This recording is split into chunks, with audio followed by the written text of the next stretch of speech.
Greetings from the United Federation of Planets. I am Professor Pyropaw, Chief Researcher of Video Game Studies here at Starfleet Academy, and your host for the show, Firefacts. For today's lecture/episode, we should be going over the history and key features of the game Star Trek Online, the MMORPG based in the Star Trek universe. The purpose of this lecture is to answer two questions about the game. What was it like in the beginning, and what is it like today?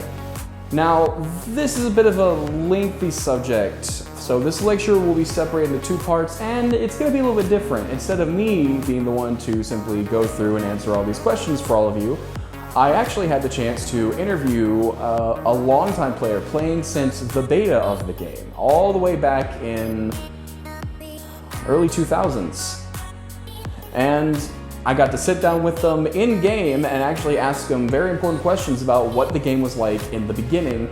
And for the next episode, I shall be asking them questions about what the game is like today and if they prefer the changes or if they would have some things that they'd go back to.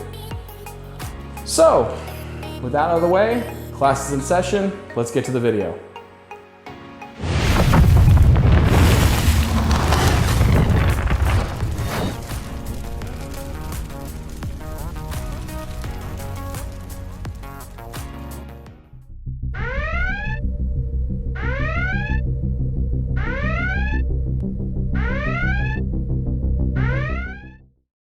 Star Trek Online, definitely one of the more hidden cult classic types of MMORPGs, but still a fantastic game all around.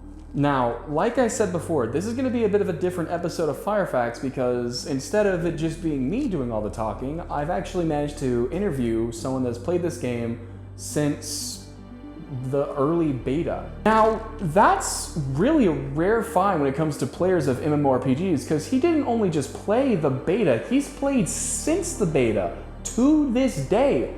He has not stopped playing this game and has given himself almost completely into it, and honestly, I admire that. I just shows you that this game is the real deal when it comes to a dedicated fan base.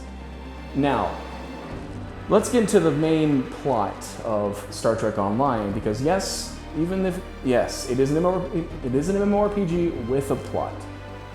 So, Star Trek Online has a number of main story quests, but it really depends on which faction you choose. You have the Starfleet, which is, well, the bread and butter of Star Trek. Everyone knows what Starfleet is, and it's a really safe way to start, right? It's simple, gets you introduced into the very galaxy that you're going to be in. Then you have the Klingon Defense Force, which is, you know, if you've ever seen Star Trek, you know what a Klingon is, you know what they're about, and who doesn't want to be a warrior of honor badass? Then, of course, you have the new Romulan Republic, which is something that was added in the first expansion of the game, and again, if you've seen the show, you know what Romulans are, except these Romulans are different. They are good.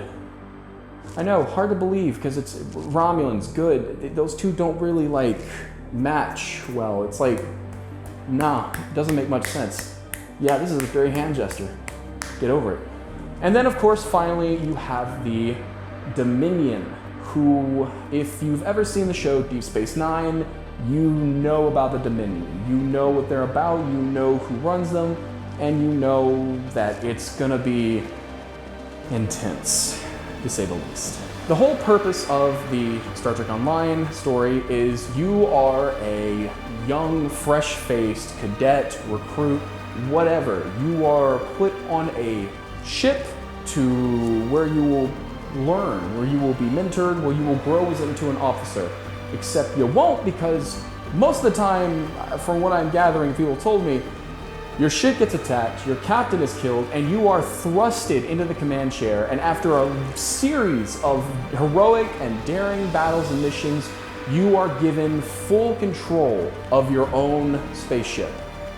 You know, when you think about it, a bit messed up, isn't it? I mean, in Starfleet faction, you are a literal fresh graduate from the Starfleet Academy, a cadet, not even an officer yet. You're a cadet.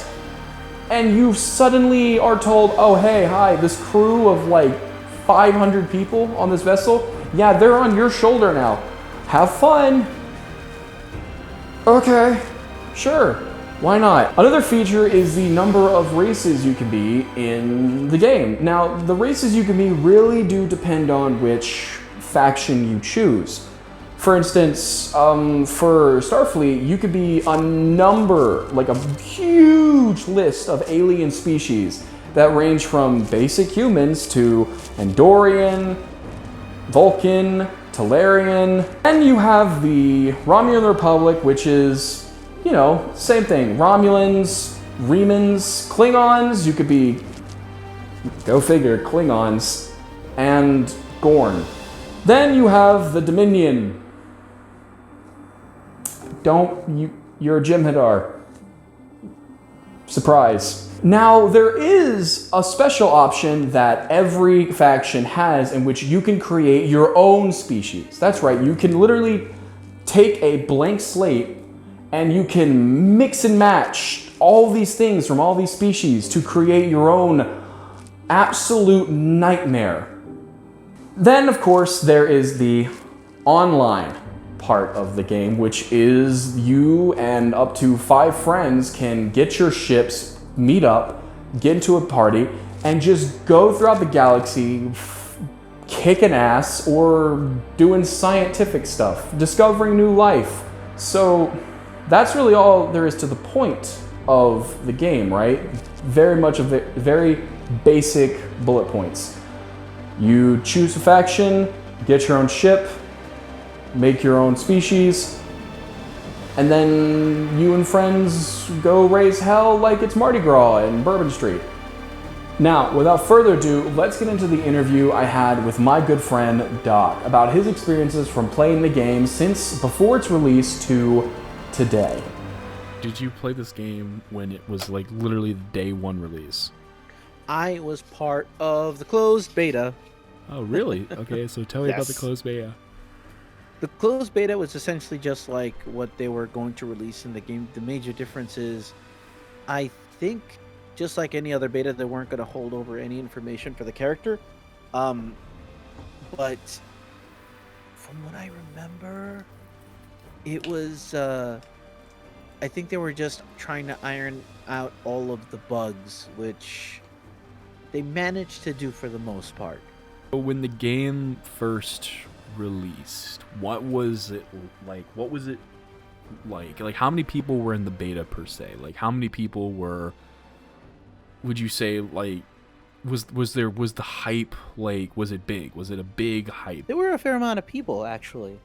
I remember on the first days when the first iteration of of Earth Space Dock, because I say first because canonically within the Star Trek timeline, Earth Space Dock gets attacked. You go in and save it, but it's basically damaged beyond repair. So the one that you see there is rebuilt from the ground up. Whenever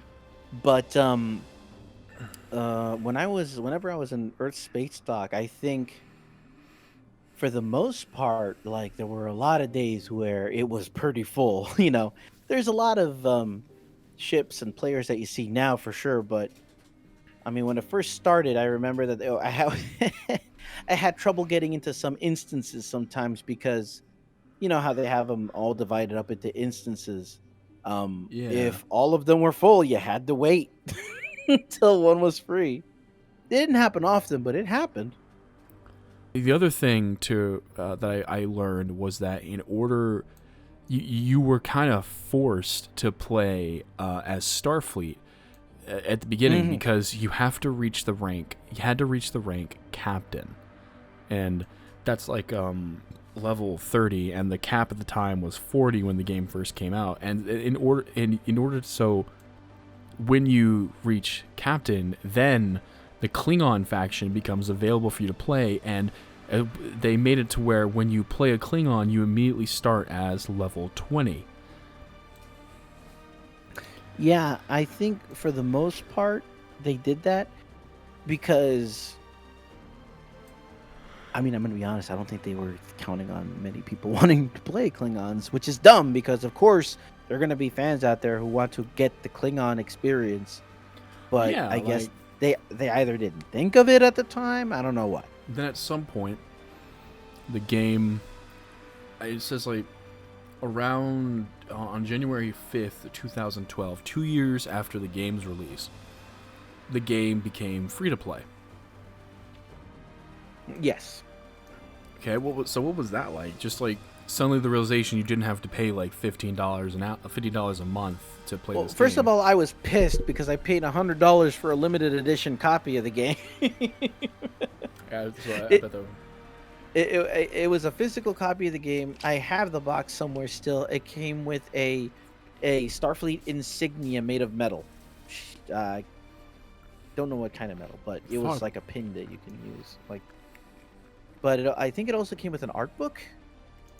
But no, yeah, it didn't bother me too much. Yeah, I threw a bunch of money to the game, but I think the only thing that I felt was worry, because I'm like, not all games that go free to play tend to do well, and I was concerned that the game would suffer in some manner, way, shape, or form. Would you say that helped kind of revive? Because like some games actually have done very well with free to play. An example would be Star Wars: The Old Republic and even Lord of the Rings Online.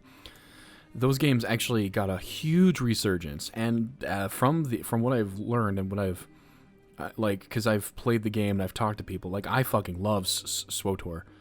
Like I didn't play it at first because it was like not free to play, but then when it came free to play, I was all about it. And it's one of my favorite fucking MMOs. Like, it is top quality, in my opinion. A lot of people don't. And Lord of the Rings Online, also a fantastic game that I know for a fact there are dedicated fan bases to it. Just like how there's dedicated fan bases to Star Wars: The Old Republic. So I guess so. Would you say like when the game became free to play, did you notice maybe like was there a decline before? I honestly didn't notice too much, at least from my point of view, other than the worries that I mentioned when it went free to play. I think there were a few hiccups because I think they were pushing, or at least I felt like they were pushing to keep it very not play to win, which is one of the reasons why I like this game. There are a couple of things that'll give you advantages for the most part, but there's not something that you can, at least that I'm aware of, that you can buy that'll overpower you. I don't believe. Then again, I don't play the PvP, so I don't know 100%. But at the very least, it just felt like, after a couple of days after when it first went free to play, nothing really felt different per se, other than the fact that I saw a lot more, starships that were called, penis. Regardless, yeah, there were some very creative names when it first went free to play. But Okay. for the most part, in my experience, playing through it, because I think it took me forever to reach my level now, like years. But I didn't feel like anything negative. In fact, I'm surprised it went the opposite way.